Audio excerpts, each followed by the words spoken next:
ഇന്ന് എന്താ പറയാ, ഓണം നമുക്ക് എല്ലാ ക്രീമും കളറെല്ലാം വിട്ടിട്ട് കുറച്ച് ഒരു കോട്ടണിലേക്ക് ചെയ്യാന്ന് വെച്ചു. അതായത് ഇപ്പം ജോർജറ്റോ അല്ലെങ്കിൽ അങ്ങനത്തെ ഫാബ്രിക്സ് ഒന്നും വേണ്ടെന്നുള്ളവർക്ക് നമുക്ക് കാഷ്വൽ യൂസും ചെയ്യാൻ പറ്റും. അങ്ങനത്തെ ഒരു കളർ തീമായിട്ട് നമ്മളിപ്പോൾ ചെയ്തേക്കുന്നത്. ഇത് വന്നിട്ട് കോട്ടണിൽ ഈ ജാംദാനി വീവിങ് വന്നേക്കുന്ന ഈ ഒരു ഫാബ്രിക് ആണ് കേട്ടോ.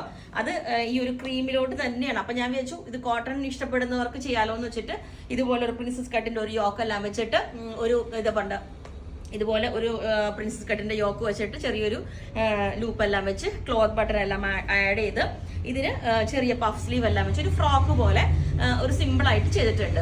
ഇതുപോലെ ഞാൻ പറഞ്ഞില്ലേ. എന്നിട്ട് ഇതിന് തന്നെ വേറൊരു കളറും കൂടെ ചെയ്തിട്ടുണ്ട്. ഞാൻ ഇതിന്റെ തന്നെ ക്ലോസ് ആയിട്ട് കാണിച്ചു തരാം. ഇതാണ് ഈ ഒരു ജാംദാനിയുടെ കോട്ടണിലോട്ട് ഈ ഒരു വീവിങ് വന്നേക്കുന്നത്. ഇത് കണ്ടോ, ഇതിന്റെ ഫ്രണ്ട് പോർഷനിൽ നമ്മൾ ക്ലോത്ത് ബട്ടണും ഒരു പൈപ്പിംഗ് കൊടുത്തിട്ടുണ്ട്. ഇതുപോലെ ഒരു പൈപ്പിംഗ് കൊടുത്തിട്ടാണ് അതിനെ സെപ്പറേറ്റ് ചെയ്തേക്കുന്നത്. ആ ഒരു പ്രിൻസസ് കട്ടിന് ശരിക്കും ഒരു ഷേപ്പ് വരുന്ന പോലെ ചെയ്തിട്ടുണ്ട്. എന്നിട്ട് ഫ്രണ്ടിലോട്ട് പ്ലീറ്റ്സ് ഇട്ടിട്ടുണ്ട്, ചെറിയ പ്ലീറ്റ്സ് കണ്ടോ. അത് ചെറിയ കോട്ടൺ ആണെങ്കിൽ തന്നെ നമ്മൾ അത്രയും ഫിനിഷിങ്ങിലാണ് ചെയ്തേക്കുന്നത്. ഇതാണ് അതിന്റെ വീവിങ് വന്നേക്കുന്നത്. ഇതാണ് ബാക്ക് സൈഡിൽ ഈ ഒരു ഫാബ്രിക് ആട്ടോ യൂസ് ചെയ്തേക്കുന്നത്. അപ്പോൾ ഞാനിതിന്റെ ടോൺ ടു ടോൺ ബോട്ടം എല്ലാം ചെയ്യണമെന്ന് ചോദിച്ചു, പക്ഷെ നമുക്ക് സമയം കിട്ടിയില്ല. അപ്പം ഇത് 2 കളറിൽ ചെയ്തിട്ടുണ്ട്. ഒന്ന് കുറച്ചും കൂടെ ഒരു ബേജ് കളറിന്റെ ഡാർക്ക് ആയിട്ട് വരുന്ന ഒരു ഷെയ്ഡാണ്. ഇങ്ങനത്തെ ഷെയ്ഡും ഇഷ്ടമുള്ളതിലോട്ട് നമ്മൾ ഇതിന്റെയും പൈപ്പിംഗ് എല്ലാം കൊടുത്തിട്ടുണ്ട്. ആ പ്രിൻസസ് കട്ടിന്റെ ആ ഷേപ്പിലോട്ട് ആ യോക്ക് കൊടുത്തേക്കുന്നത് നല്ല ഷേപ്പ് തോന്നും. ക്ലോത്ത് ബട്ടൺ ആഡ് ചെയ്തിട്ടുണ്ട്. ഇതിന്റെയും പഫ് സ്ലീവ് തന്നെയാണ് ചെയ്തേക്കുന്നത്. ബാക്ക് സൈഡ് ഇതേപോലെയാണ്. ആ വീവിങ് കണ്ടോ, ശരിക്കും ആ ഒരു ജാംദാനിന്റെ വീവിങ് കൊടുത്തിട്ടുണ്ട് ഇതേപോലെ. അപ്പോൾ ഞാൻ ഈ ഒരു കളറും കൂടെ വേറെ ചെയ്ത് കാണിച്ചു തരാം. കോട്ടൺ ആണെങ്കിൽ വിത്തൗട്ട് ലൈനിങ് ആട്ടോ. ലൈനിങ് വേണം എന്നുള്ളവർ സെപ്പറേറ്റ് പറഞ്ഞാൽ മതി. അപ്പം ഇത് നല്ല രസമാണ്. ഞാൻ പറഞ്ഞില്ലേ, നമ്മൾ ആംഗിൾ ലെങ്ത് ബോട്ടം ഇട്ടാൽ മതി. ഒരുപാട് ലെങ്ത്തിലേക്കല്ല ചെയ്തേക്കുന്നത്. ലെങ്ത് കൂടുതൽ ചെയ്യണമെങ്കിൽ നിങ്ങൾ പറഞ്ഞാൽ മതി. ഇതുപോലെ ഈ ഒരു യോക്ക് ഉണ്ടോ, ഈ ഒരു ഷേപ്പിലോട്ട് കൊടുത്തിട്ട് പഫ് എല്ലാം വെച്ച് ഈ ഒരു ലുക്കായിരിക്കും. അങ്ങനെ 2 കളേഴ്സ് ചെയ്തേക്കുന്നത്.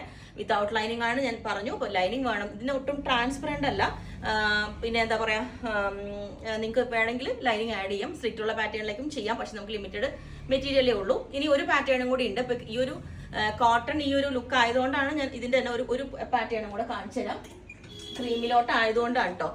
ഇത് കണ്ടോ, ഇതും നമ്മൾ ഈ ഒരു കോട്ടൺ ചെയ്തേക്കുന്നതാണ്. ജാംദാനിയുടെ തന്നെ വീവിങ് വരുന്നത്. ഈ മെറ്റീരിയൽ കുറച്ചും കൂടെ എനിക്ക് തോന്നുന്നു ഒരു ടച്ച് ചെയ്യും, ചെറിയൊരു സിൽക്ക് എന്നല്ല പറയുന്നത്, ഇത്തിരി കൂടെ വേറൊരു ഇതുണ്ട്. ഇതും വിത്തൗട്ട് ലൈനിങ് ആണ് കേട്ടോ. വിത്ത് ലൈനിങ് ചെയ്യണം എന്നുള്ളവർക്ക് ചെയ്യാം. ഇതിന്റെ പാറ്റേൺ നമ്മൾ സ്കാൽപ്പിനൊക്കെ ചെയ്തിട്ട് ഇൻവേർട്ടഡ് പ്ലീറ്റ് വെച്ചിട്ടാണ് ചെയ്തേക്കുന്നത്. ഓക്കെ, അപ്പം ഇത് ഫസ്റ്റ് പാറ്റേൺ, ഈ ഒരു പാറ്റേൺ. പിന്നെ ഞാനിപ്പം നേരത്തെ കാണിച്ച ഒരു പാറ്റേൺ, ഇതും വേറെ പാറ്റേൺ ഇതാണ് കേട്ടോ. ഇത് കുറച്ച് നമുക്ക് ട്രാൻസ്പെറന്റ് ആണ്, ഈ ഒരു കളർ ലൈറ്റ് ആയതുകൊണ്ട്. അപ്പൊ ഇതിന് വേണമെങ്കിൽ നമുക്ക് ലൈനിങ് കൊടുക്കാം. അല്ലെങ്കിൽ ഞാനിപ്പം ഇതിനകത്ത് ഇന്നർ നമ്മൾ ബ്ലാക്ക് സ്ലിപ്പ് ഇട്ടേക്കണ പോലെ അങ്ങനെ ചെയ്താലും മതി.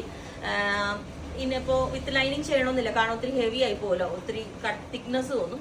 അപ്പോൾ ഈ ഒരു പാറ്റേൺ, അങ്ങനെ 3 പാറ്റേൺസിൽ നമ്മൾ ചെയ്തിട്ടുണ്ട്. അപ്പോൾ ഇതിന്റെ എല്ലാ സൈസും അവൈലബിൾ ആണ്. ബുക്ക് ചെയ്തിട്ട് നമ്മൾ എങ്ങനെയും ഒരു 10 വർക്കിംഗ് ഡേയ്സ് കഴിഞ്ഞിട്ട് ഡിസ്പാച്ച് ചെയ്യുന്നതായിരിക്കും.